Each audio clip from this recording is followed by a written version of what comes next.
Alcalá Día a Día.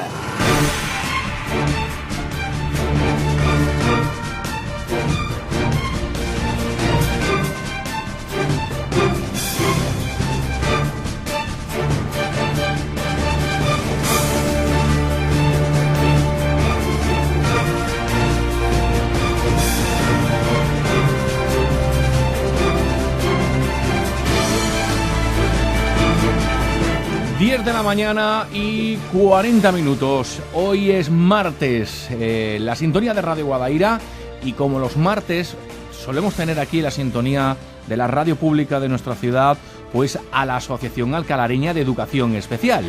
Y hoy vamos a hablar en este punto con un trabajador de esta asociación y dos madres que nos acompañan para hablar de las barreras con las que se encuentran estas personas y las ayudas también que están recibiendo, si la están haciendo, para la inclusión de estas personas en el día a día de sus propias vidas. Y para hablarnos de ello, tenemos con nosotros aquí a Diego Benítez, a quien saludamos a esta hora de la mañana. Diego, ¿qué tal? Buenos días. Buenos días. Bueno, tenemos también con nosotros a Inmaculada Rodríguez. ¿Qué tal? Buenos días. Hola, buenos días. Y tenemos también con nosotros a Carmen Guillén, a quien saludamos a esta hora de la mañana. Carmen, ¿qué tal? Buenos días.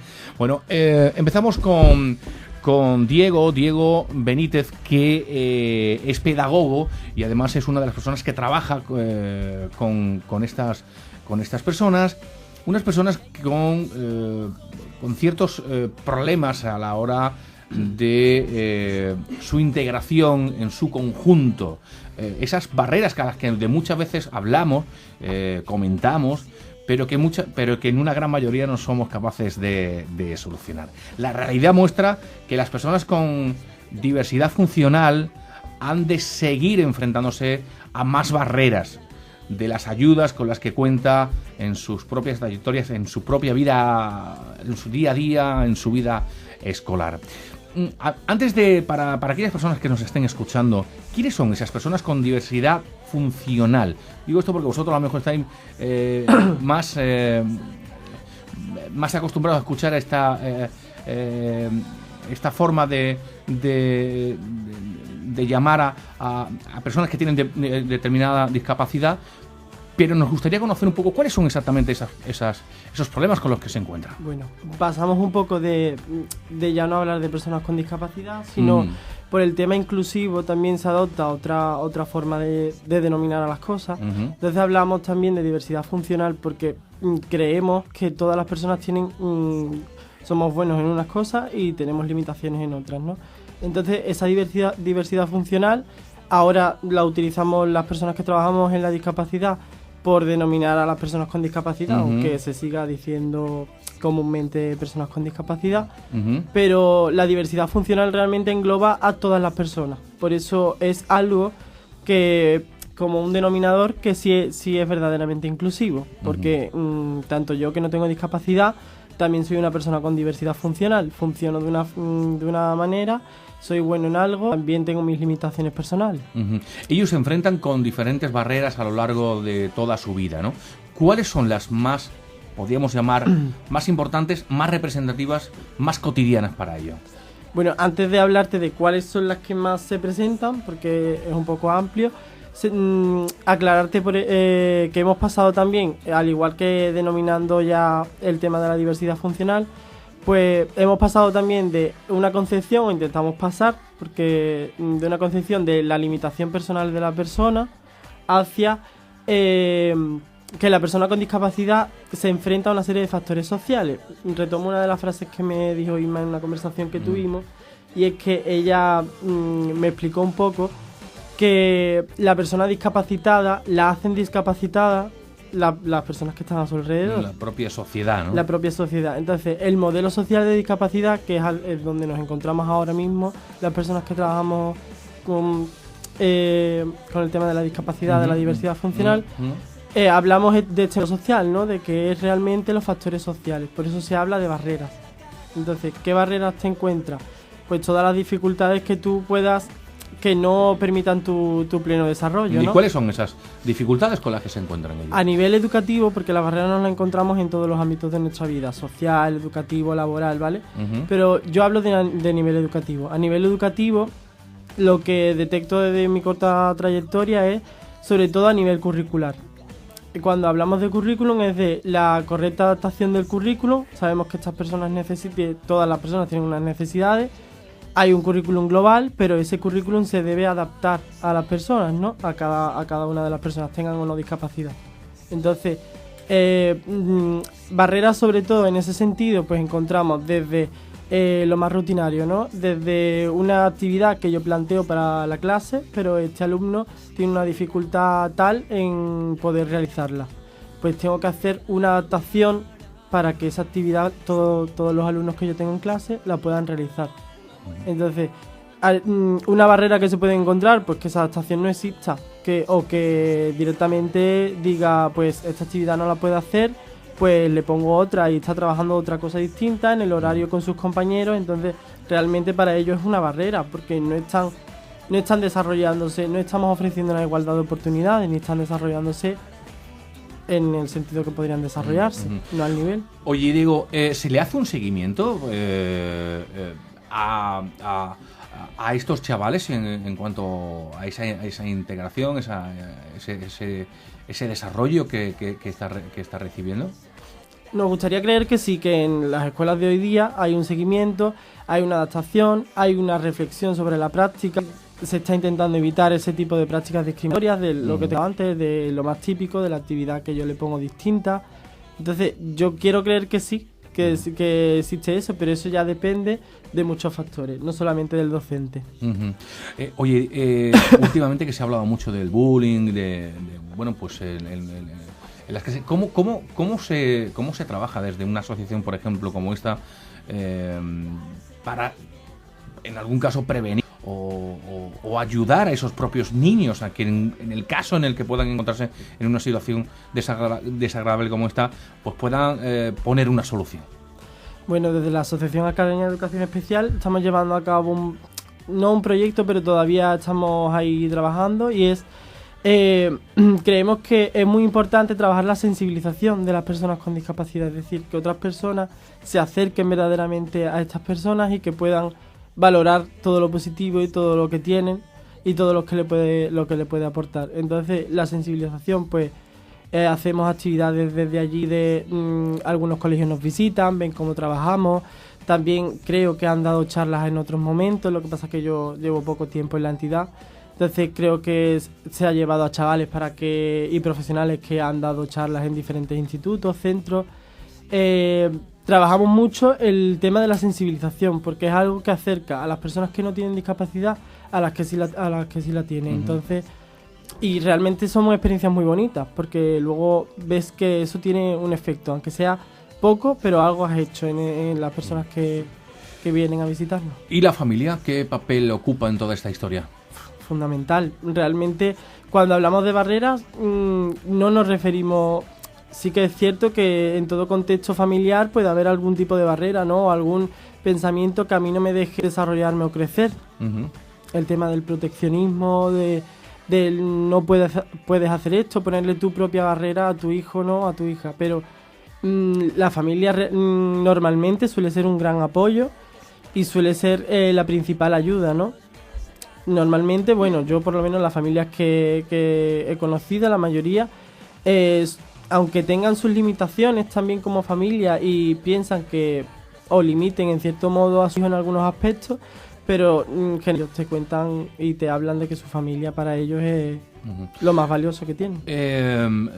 ¿Y los amigos? ¿Y su entorno? ¿Más cercano o más lejano? Aquellos que conocemos, alguna persona con la necesidad de estar cerca de ellos. ¿Qué podemos aportarle? ¿Cómo podemos actuar? ¿Cómo podemos colaborar o ayudar? Si podemos hacer algo. Bueno, yo creo que la amistad para todos es algo fundamental en nuestras vidas, ¿no? Pero sí que es verdad que ahí, retomando un poco el tema de las barreras, seguimos encontrando que hay muchas barreras de relación, ¿vale? En los casos que yo he podido tener de cerca, realmente no depende tanto, es lo que decíamos, ¿no? De cómo se sigue viendo la discapacidad, del no acercarme, de no valorar a lo mejor lo que esa persona me puede aportar. Entonces, ¿tienen amigos? Sí tienen amigos. ¿Dónde tienen amigos? Pues en su entorno más cercano. Ahora mismo, por ejemplo, la asociación, pues hay un grupo de chavales más mayores que están en transición a la vida adulta, programas de capacitación laboral. Entonces, ¿tienen amigos? Hablas con ellos y dices, sí, tengo amigos, pero ¿a quién se refieren verdaderamente? A los amigos de la asociación, a sus amigos con discapacidad también, que no es ni más valioso ni menos valioso, pero al fin y al cabo sí no que deja de moverse en su propio entorno. No deja de moverse en su propio entorno. Entonces, ¿hay aperturas a otros entornos? Sí las hay, pero son puntuales.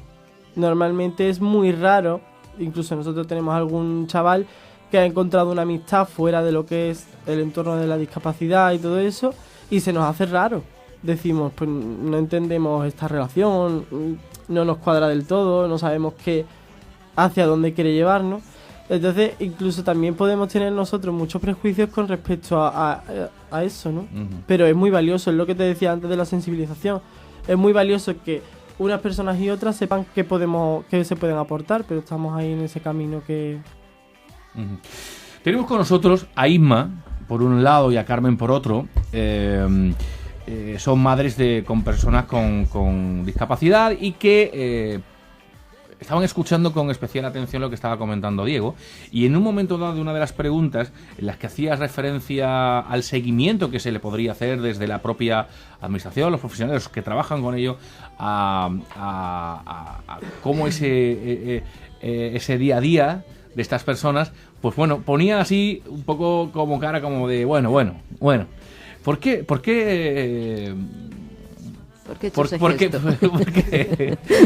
lo ha hecho?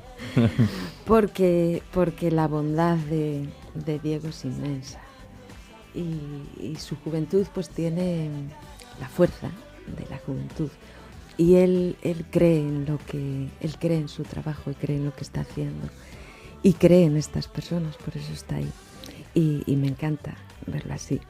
Lo que pasa que la realidad es tozuda,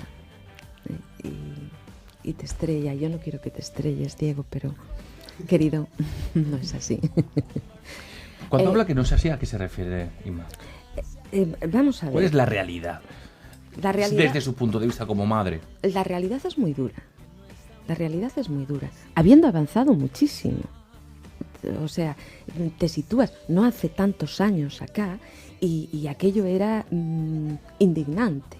El no trato, el aislamiento, casi el esconder casos reales. Sí, eso lo hemos comentado muchas veces. Hace algunos años salir con un niño... Sí, estaban escondidos. Sí. Estaban escondidos. Yo soy PT y logopeda. Yo trabajé con un niño que cuando yo lo conocí tenía 20 años y había estado escondido en una habitación. Entonces, afortunadamente de aquello ahora hemos avanzado.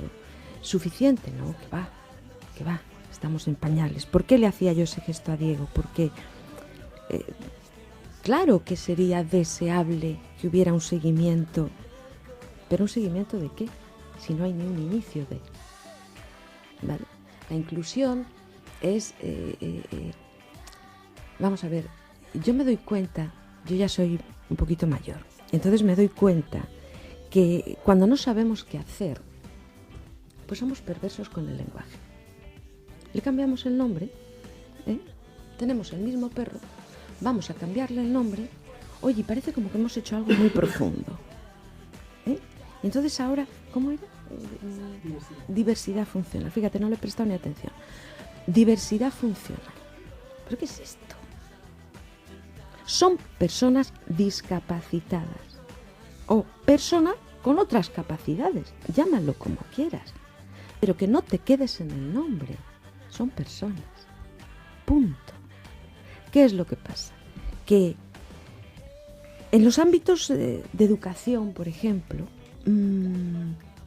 tú no le puedes pedir a un profesor, ya en sí en el aula, atienden muchas diversidades en cuanto a que la clase en sí, yo tengo 3 hijos, ¿no? Pues la clase de mi hija pequeña, que está en 4º, ¿vale? Ya es una clase en sí diversa, dentro de niños, entre comillas, normales. Entonces, ya un profesor se ve saturado ahí, porque ya tiene que atender pequeñas individualidades.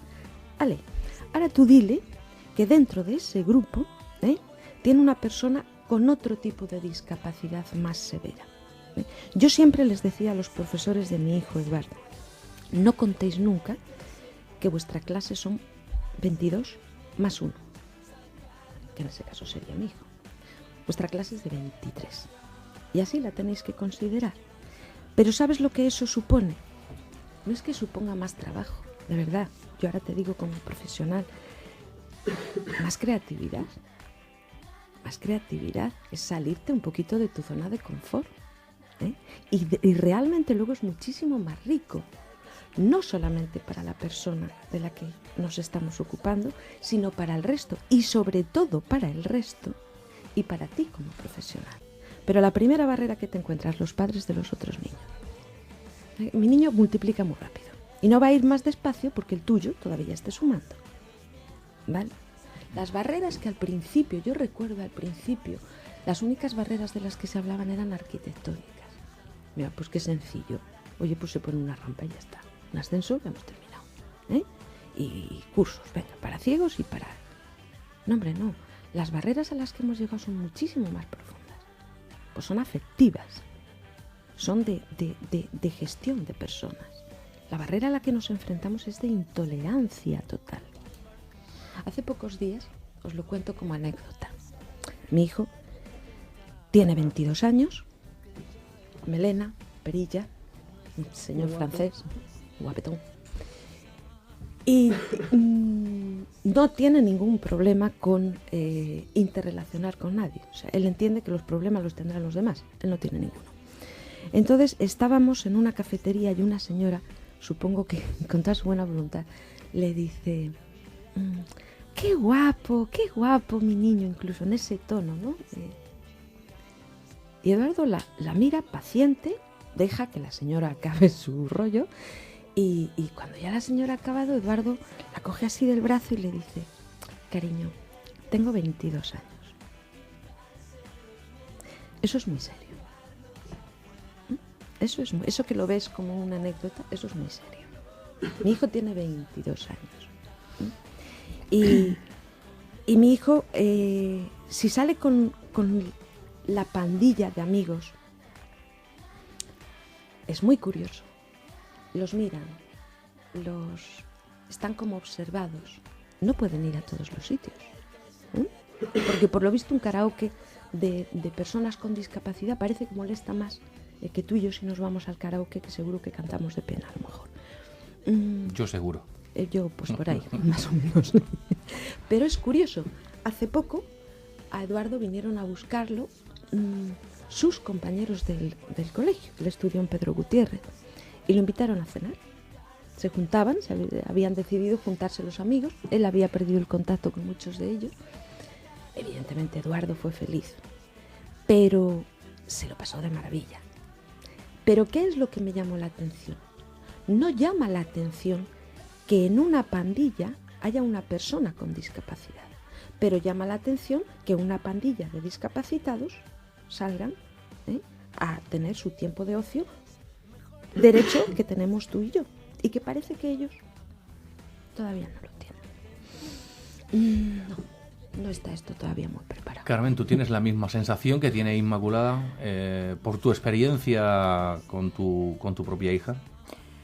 Pues, hombre, claro, estoy totalmente de acuerdo con lo que ella habla ahora mismo, porque es que es lo que hay. Y yo, hombre, mi experiencia, mi hija también tiene 22 años, mi hija es una persona con una creatividad fantástica, pero claro, no tiene la oportunidad, ni la ha tenido, porque ella incluso estuvo haciendo un módulo. Mi hija entró en septiembre en el módulo, y a lo que comentaba Inma, a cuenta de la sensibilidad. Entonces mi hija entró en septiembre en ese módulo, porque ella quería hacer ese módulo de impresión en arte gráfica. Le costó mucho trabajo porque ella accedió como los demás. Ella no accedió como persona con discapacidad, ni tuvo ninguna preferencia a la hora Ella tenía que tener su nota como los demás, pasó por una evaluación igual que los demás y entró, porque su evaluación fue la que tenía que tener, en fin, su nota fue la que exigían, pero ¿qué pasó? Lo que hablamos, la falta de recursos pedagógicos, porque ella, claro, en algunas materias sí necesitaba muchísimo apoyo, porque la necesita. Ella entró en septiembre, a mí en diciembre, como buenas palabritas, en la evaluación de final de trimestre, ¿no? Pues me comentan que, hombre, que me la llevara de allí, porque ella no iba a poder, ya le estaban limitando. En ese momento ya le estaban limitando, que ya no iba a poder sacar ese módulo, porque allí no había lo que ella necesitaba a la hora de los apoyos que ella necesitaba. Yo incluso les dije, digo, bueno, no es muy pronto para evaluar eso, dale la oportunidad, ¿no?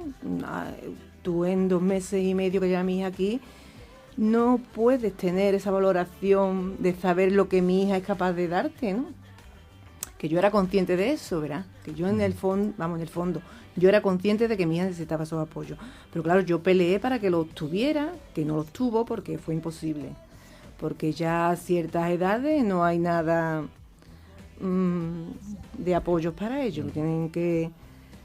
Entonces yo les dije que mi hija se quedaba allí, porque mi hija era la primera que ella no se quería ir. Pues nada, ¿qué pasó? Barreras y barreras y barreras.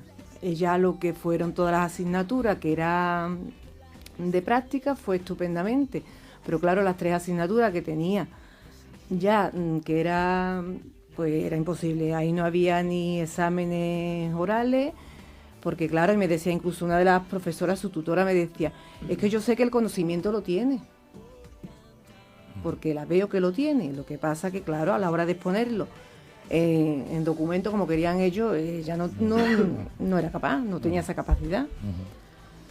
Y ahí estuvo los 2 años, ella hizo los 2 años porque ella quería hacerlo. Tuvo la suerte también que tuvo compañeros, porque eran edades, sus compañeros eran todos mayores, incluso un compañero que era el que, Fernando, que él fue estupendo con ella, que incluso tenía mi edad, ¿verdad? Porque te digo que tenía el apoyo, lo que era, no en amigos, porque al fin y al cabo, cuando terminó y se acabó.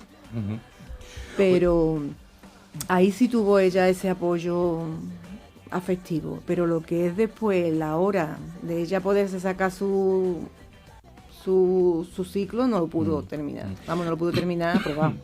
Ella lo terminó, pero sin titulación. Visto desde la acera de enfrente, no tiene nada que ver, y escuchando un poco lo que estáis comentando, no tiene absolutamente nada que ver lo que se dice que se ha avanzado por parte de la propia administración, por la propia sociedad en sí, que se cree que estamos hemos avanzado mucho en este sentido. Escuchando a los profesionales y a la familia más cercana, a las madres en este caso, de las personas que tienen esa discapacidad, me quedo un poco con lo que comentaba anteriormente Ima, que decía que estábamos en pañales todavía, ¿no? Es verdad que se ha avanzado, pero es verdad que estamos muy lejos todavía de conseguir mucho. ¿Cuáles podría ser, en su opinión, y esto es una pregunta que os hago a los tres, a dos como madres, aunque también una de ella te conozca perfectamente todo esto, pero también ante los propios profesionales, ¿cuál podría ser la hoja de ruta para poder ir mejorando, si se puede mejorar, que se debe mejorar, la calidad de este tipo de personas?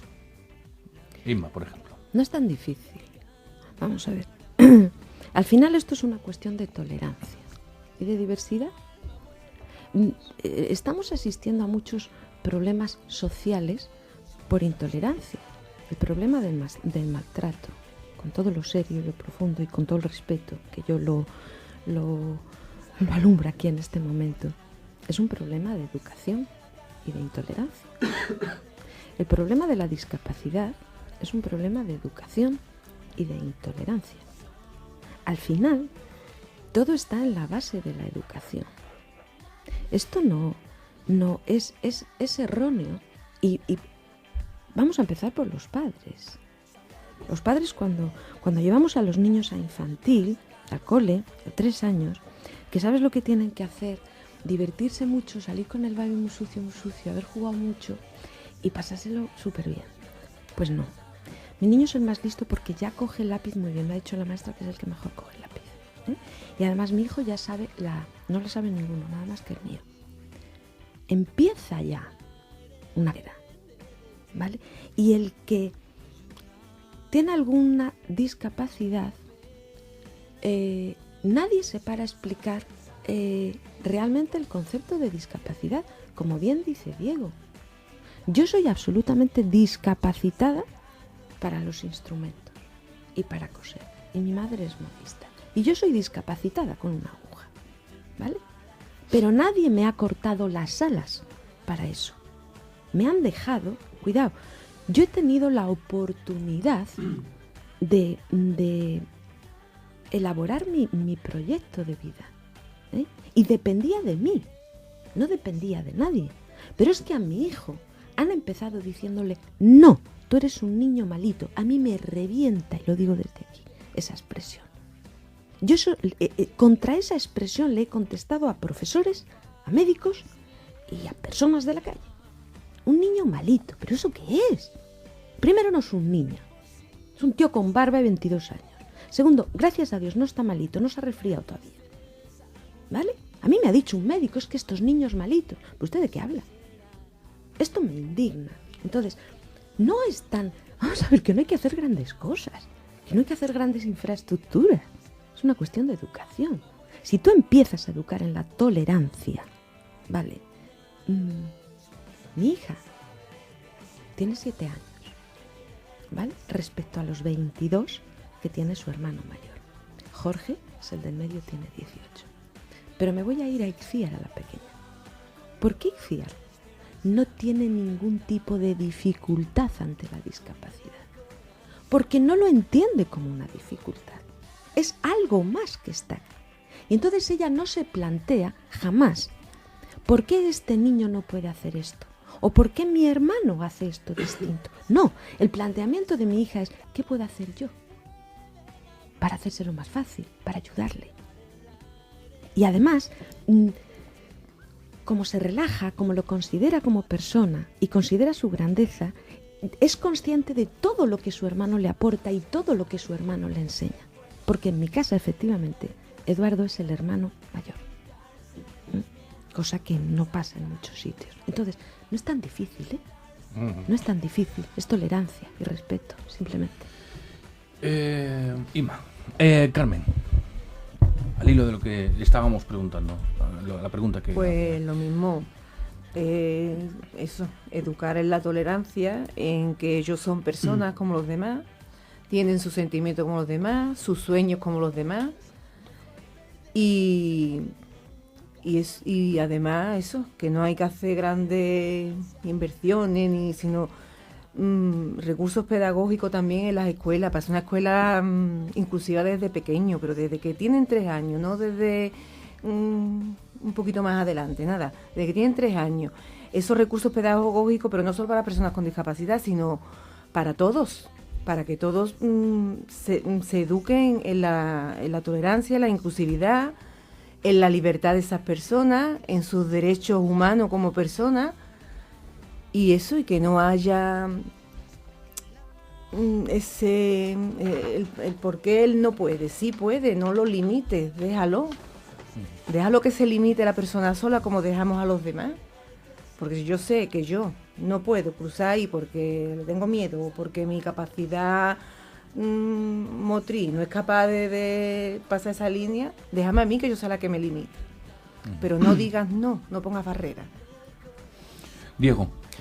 Como comentaban antes, como comentaba Inma, es un problema de tolerancia y un problema educacional, ¿no? Y realmente nos enfrentamos a muchísimos problemas. Nos enfrentamos al machismo, nos enfrentamos a la homofobia, nos enfrentamos al miedo a las personas con discapacidad. Yo hablo de miedo porque todavía lo creo. Entonces, en este sentido, y apoyando un poco lo que comentaban y desde mi postura un poco más, pienso que es muy importante que las personas que trabajamos en educación también hagamos o investiguemos o reflexionemos y mostremos esos resultados que tenemos. Es decir, yo he investigado sobre cuáles son las barreras, ¿no? Pues que eso llegue también a otros docentes, llegue a otras personas, ¿no? Es muy importante conocer realmente a la persona. Para conocer a la persona tenemos que ir al protagonista, ¿no? Si los protagonistas son ellos, que siempre se parte de ahí. Entonces, como solución, no es una solución, no hay ninguna solución, no hay una varita mágica que te solucione un problema así. Entonces, importante, por una parte, escuchar a esos protagonistas, saber en qué obstáculos han tenido, en este caso tanto Eduardo como Carmen, y que estas conclusiones que se sacan de sus propias palabras, de sus familias o de las personas que han trabajado con ellos, sirva para poder seguir mejorando con personas que vengan en el futuro. Entonces, no es una solución, pero es una vía que puede ayudar a solucionar muchos problemas, porque realmente nosotros estamos en una práctica.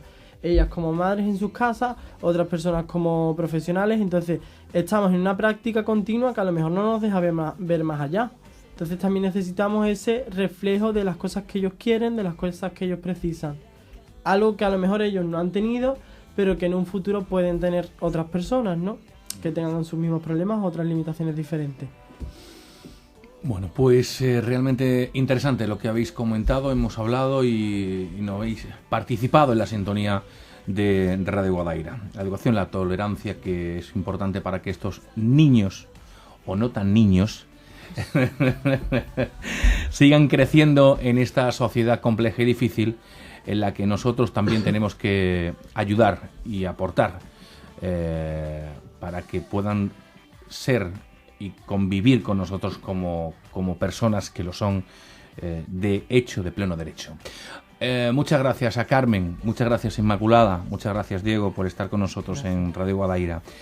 Y me quedo con muchos titulares, pero desde luego me quedo con esa sensibilidad con la que siempre tratáis estos temas. Lo merecen, de hecho, además. Muchísimas gracias a los tres por estar con nosotros. Son las 11 de la mañana y 11 minutos. Hay mucho más que contarles aquí en la sintonía de Radio Guadaira. No se vayan. Alcalá, día a día.